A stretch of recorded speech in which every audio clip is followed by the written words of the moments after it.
One of the reasons why I love chess so much is because it's a game that takes at least 10 years before you can be considered an expert at it. And like the thing about chess is it also kind of teaches you about life, Like there's a few lessons I learned, not having a fixed mindset, being very careful, so on and so forth. But the being very careful lesson is I think the biggest thing that I have learned. I'm currently in a chess group with 10 people. I have 10 friends right now. And there's been one common debating question we have had for the past 10 days. 10 friends, 10 days. That's not the point. But we've been saying, should a stalemate be equal to a checkmate? Now, for those of you who don't know chess, well, if you don't know chess, I don't know why you're watching my video, but stranger things have happened in life. For those of you who aren't still unsure, a stalemate occurs when your enemy's king is not in check, but they have no legal move. Now, this is important because moving in chess is compulsory. Now, and a checkmate is when your enemy's king is currently in check and they have no legal way to avoid getting out of check. And that is when you are considered a win.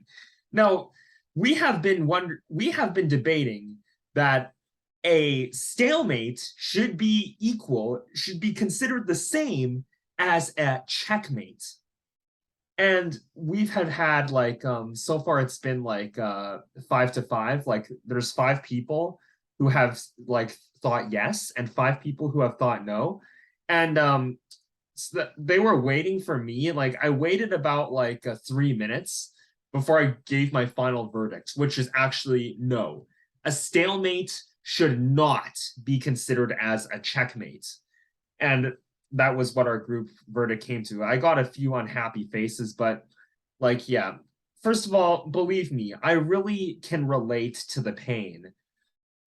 It is extremely frustrating when you are up 3 pieces of material, 3 queens, and your enemy has that lonely poor king who is sitting by himself, as lonely as the kid who can't find a girlfriend at lunchtime. Like me. I still have my prom dress in my cabinet. Cue sad music. But and that is very, very frustrating because you look like you're going to win, and then obviously you don't win. And so for the sake of relieving the frustration, shouldn't we consider that a stalemate should equal a checkmate? No, for a few reasons, actually. I'm going to break them down into categories. I didn't really prepare for this, but these ideas were fresh in my mind, but here we are. First of all, if you consider a stalemate to equal a checkmate, I think it would really take away a lot of the dimensions of the game. Your opponent would have no incentive to continue playing if you in many types of endgames, like if you had a king and a queen and they just had a king, if you had a king and 2 bishops and they just had a king, and so on and so forth. The reason why stalemate helps is because it gives the person who's who has a disadvantage on the losing side a chance of hope, basically. It's like, okay, well, there's no way I can win. I only have my king now, but hopefully my opponent stalemates me, so I end up with a draw. And secondly, it takes away certain tactics. Let me share my screen right now. Let me show you something I created using Lichess. Take a look at this game right here. This is just something I made. I used the board editor on Lichess. Right now, it's currently Black's turn to play. And you can see that White is up a crap load of material.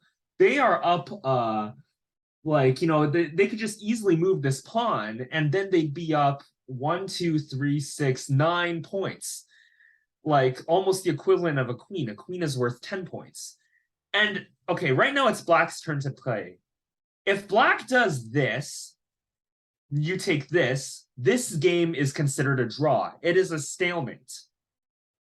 Now, by your definition, if a stalemate is equal to a checkmate, then black would have no reason moving his queen up here, basically. This would look like a stupid blunder.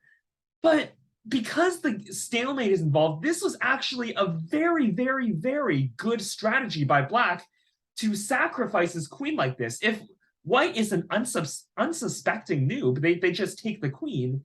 And it's like, yeah, this actually turns out to be a really good strategy. There's this, I think it's a Japanese term or something. I learned it from either Chess Vibes or Gotham Chess, two really good YouTube channels where I learned chess. And they said one key strategy in chess is when you take a losing position and turn it into a draw.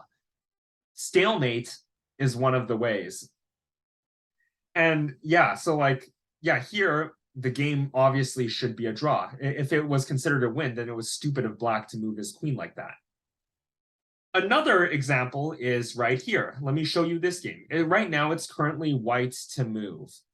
Obviously, the move for white, if you are, if you are experienced or even just like have a little bit of knowledge, is to do this. Move your queen here, and it's a checkmate. The king is mated. He has no legal place to move. But let's say you are playing, I don't know why my mouse is like that. It doesn't matter. But let's say you are playing 30-second bullet chess. And then, like, let's say you panicked towards the end and you put your queen right here. Well, this is a stalemate. The king is not in check and he has no legible place to go. Well, the thing is, that brings me to my next point. A stalemate is considered technically a failure on your part. You were not careful in realizing, oh, I shouldn't have gone here. My opponent's king needs at least one place to go so they don't get checkmated. And then you stalemated them because you just weren't paying attention to details, right? And this kind of applies to everyday life too, if you think about it. Like, in a work project, you could do the entire project really, really well, and it's still possible in the final step that you did the slightest mishap and the whole project comes crashing down and you fail. It's like, building a house. Like, your foundation, everything was built solidly, but in your final project, you accidentally misplaced a brick.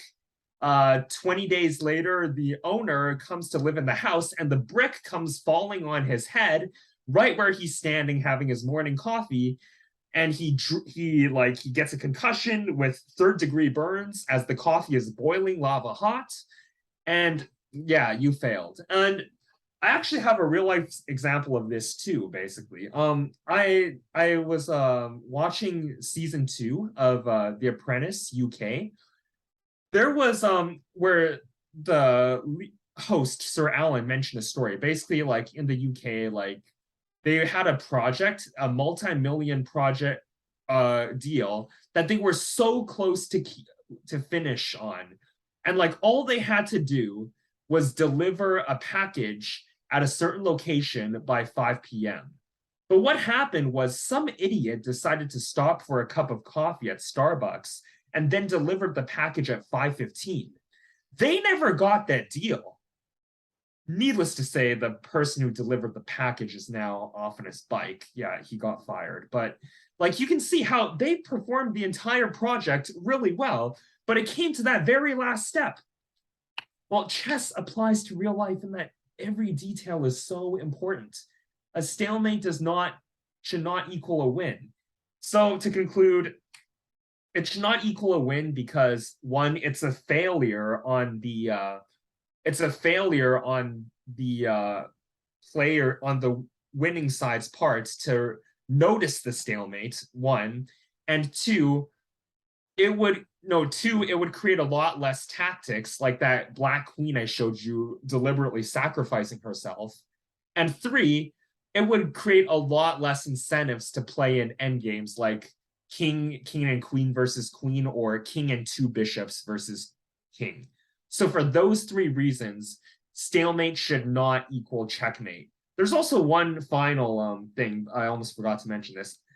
This is not a popular opinion. Most people would disagree with me, but in my opinion, the threefold repetition rule is equivalent to a stalemate. It's a type of stalemate.